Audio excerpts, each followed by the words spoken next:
কিছু জিজ্ঞাসা করা হয়। কি রে মিষ্টি মা, কোথায় যাচ্ছিস?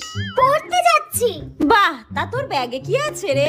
একটা বই আছে, একটা খাতা আছে, একটা পেন আছে, দুটো পেন্সিল আছে আর একটা জলের বোতল আছে। বাহ বাবা বাবা, বেশ বেশ বেশ। তা তুমি পড়াশোনা করে বড় হয়ে কি হতে চাও?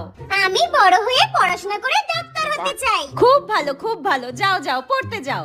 ঠিক আছে, বড়দের যখন কিছু জিজ্ঞাসা করা হয়। মা আমি আসছি। কি রে জেপি, কোথায় যাচ্ছি? কেন কাকিমা, তুমি দেখতে পাচ্ছ না আমি তো বইয়ের ব্যাগ নিয়ে বাজারে যাচ্ছি, বাজার করতে। হ্যাঁ, কি চোপা। তা তোর ব্যাগে কি কি আছে রে?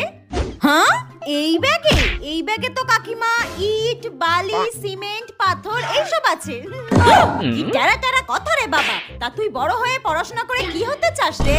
কন্ট্রোল। পড়াশোনা শিখে আমি লোকের বাড়ি বাসন মাজবো আর কাপড় কাচবো, হয়েছে? টাটা। যত সব কথাবার্তা ছিরি।